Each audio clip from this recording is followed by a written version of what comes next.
Hey friends, it's Laura with Laura B Floss Tube. Welcome and welcome back. I'm so glad you joined me today. This is another addition to the berry jam quilt that I'm making. I actually have one berry jam quilt done, not done, but the quilt top is done. So this turned out super cool. And if you watched the first video, you know that I'm using a pattern by Tia Curtis. She's from Leavenworth, Kansas. Love this design, super fun. And I just kind of modified it a little bit to work with what my idea was. The pattern definitely inspired me, and I knew I had a ton of scraps in my Lori Holt fabric stash. So what I did was I just took all of those fabrics and I cut them up into strips, and then I started assembling the strips into strip sets and started constructing the berry jam quilt. So what I thought I would do today is just give you an update about where I'm at. So I do have one quilt top done, and I have so many more strips left to use. In fact, I only used one size of my strips for both of the projects that I'm going to be talking about today. This one that the quilt top's completed, and another that I'm working on. Just wanted to share with you a little novice, amateur, a little amateur advice. So in my infinite wisdom, I thought, you know, it would be a great idea. I'll use my 108 background and I'll sew these huge long strips, and then I'll also sew it to a huge wide panel. Well, that's all well and fine until you go to cut it. And then when you start cutting it, and with all those strips and all those seams, there was no way to get it flat, to be able to cut all the way across the panel that I created. I think the panel I created was actually like 30 or 35 inches wide, so kind of big, and my cutting mat's 18 by 24. So if you're like me and you have a smaller cutting mat as such, don't make your strip sets bigger than what your cutting mat is, because what happens is you get strip sets that are all wonky and wavy and they're not perfectly straight, and it's just not going to work for building the design out. So behind me, what you've seen, boy, did I have some fun. I had to go and I had to open each one of these sets and basically trim them down and straighten them up and get them to where I could actually use them for my design. But I do like turning mistakes into happy little opportunities for design creativity. So what I've done on my design wall behind me here is I have about 4 or 5 different widths of strips. So I'm going to do that same design, but I'm going to use varying strip widths as I go around that circle, around that center square to build out my quilt top. So what I thought I would do today is just kind of go through what I've found to be true and what I feel like works really well when I am building out the beginning part of this quilt, and then just that first sashing and the next row of strips. So that's what we're going to do today. On my cutting mat right now is my center square and my first 4 strips that I've sewn on. Now remember that I messed up and I had to alter the widths of my strips. So my strips that are going around that center square are not the same size, but I think it's going to be so cool. We'll have to wait and see though, okay? So we're going to head over to the cutting mat, and I'm going to tell you the first thing I'm going to do to make sure I have a really good foundation. Okay, like I said, I messed up, but I am regrouping and I'm trying to save myself a little bit. So what I have on my cutting mat is just my 12.5-inch ruler and the middle section of my quilt. So I have that center square and then 4 strips that go around. I start on this side, so there's 1, 2, 3, and 4 strips. And basically what I'm going to do is I'm going to use my square and I'm going to trim this down to a perfectly square section to start with. So I'm basically just picking a point on my ruler, lining up some of the lines with that center square underneath the ruler, which that's so handy when they are acrylic like this, so you can see what you're doing. All right, so this will work too, just making sure this is straight. I'm giving all the sides just a good little trim because I just want to make sure this is really good and square. If not, everything that I use from this point forward to build out, it will not be square and accurate. So that's what I'm doing. And now I have 2 cut sides, so I can line this up Pressing really well to make sure nothing moves.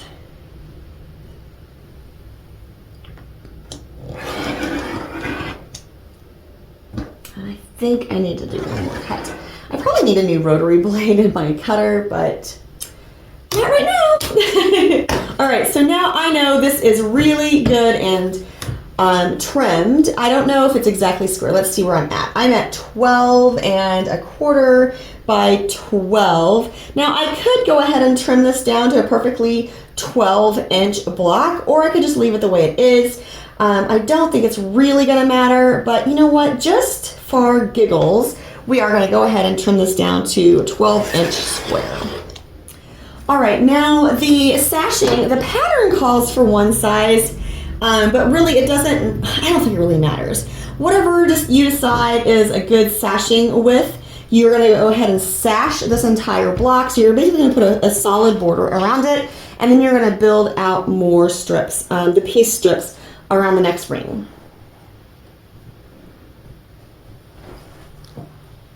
I just happen to have one sashing strip cut. So what I'm gonna do is, I know that that's 12 inches, so two of the sides are 12 inches. So I'm gonna go ahead and cut 2 strips at 12 inches. And then I will sew those on, measure my block, which it really should be 13, but we'll see.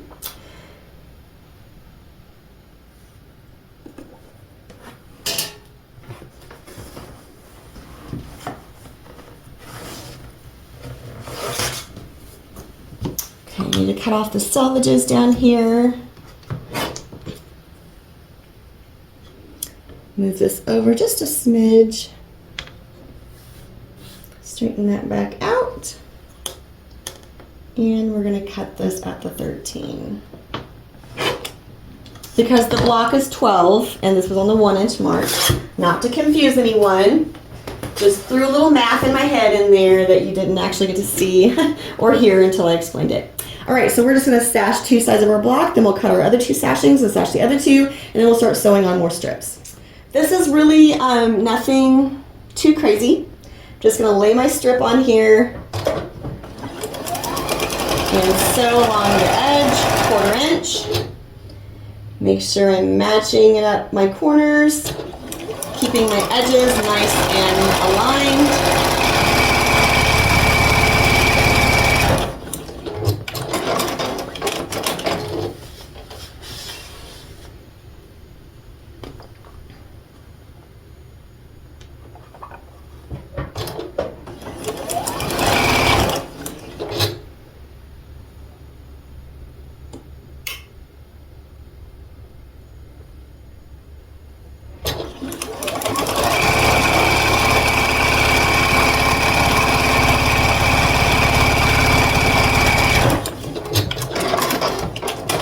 Now I'm going to press these and then we'll go measure the block to get the other 2 measurements.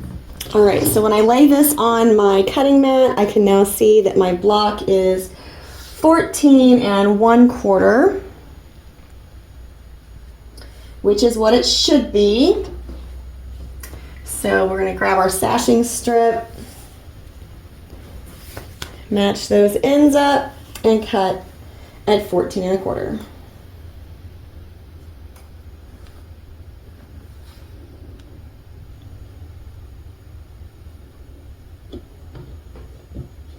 Now again, I'm going to move this down to 15¼ and cut at the 1.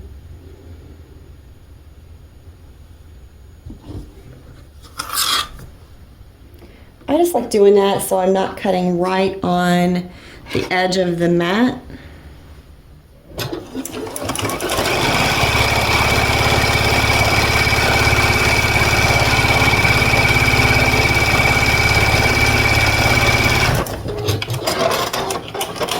I'll press this and then we'll start grabbing some strips to add on to the outside of the block. Okay, so remember how I told you that I kind of messed up and I didn't cut my strips straight like I should have. So what I'm doing is I'm just piecing 2 of the varying widths of strips together, And I'm just going to sew those together. And I'm going to trim these up before I sew this on the first side of my block. And this way I can just kind of use up the varying sizes of the strips to get to the next width. All right, so hopefully you do remember that our first size is 14 1/8. And so I'm just going to, you know what, I'm actually going to cut this down to 3 inches just because I have a 3-inch ruler, and it's going to be fine.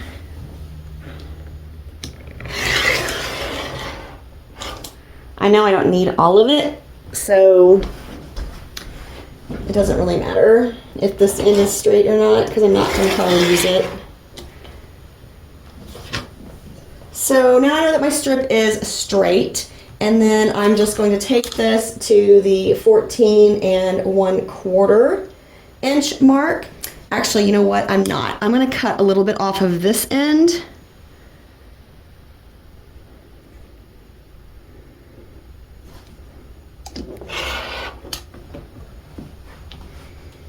I cut off 1/2 inch, so I'm just going to add that 1/2 inch to the other end. Now this is going to end up being scrap. I'm going to throw it away. But yeah, and then this is going to go on my block. And again, I'm just going to line it up and a 1/4 inch seam and sew it on.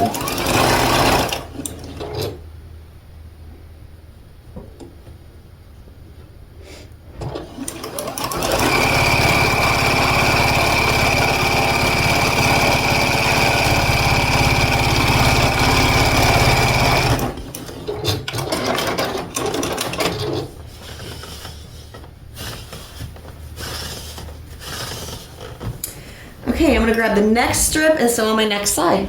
Man, if you would have seen the pile of strips that I had, oh my goodness, it was kind of crazy.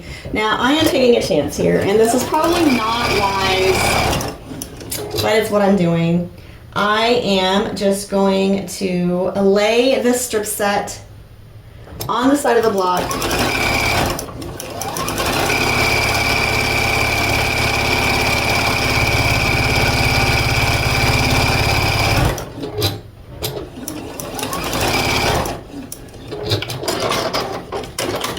And sew it on. Now you can see that it is hanging off. So I'm just going to take this and I'm going to put it in the pile to the side, and I'm going to grab my next strip set. Actually, I'm not. I'm going to take this to the cutting mat, sorry, and trim up this edge to be square, and then I'll get the next strip set to go on the next side.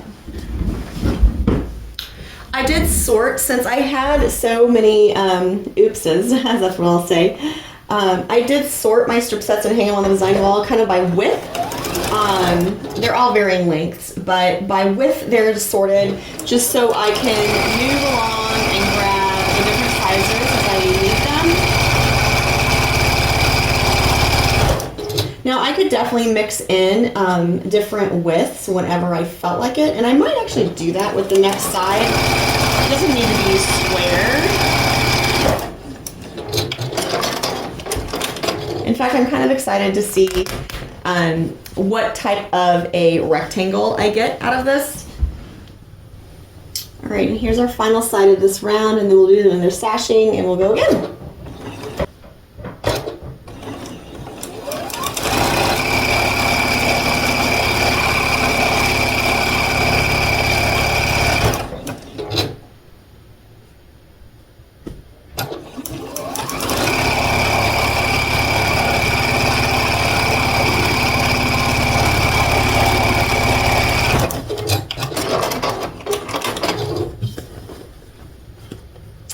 Now, when I'm putting the sashing on, I am doing opposite sides, so basically like, you know, left, right, top, bottom. But you could do the same thing as what you do with the strips and go from side to side to side. I just decided that I only want to have to try to deal with 2 different measurements, so I'm just doing side to side, top and bottom.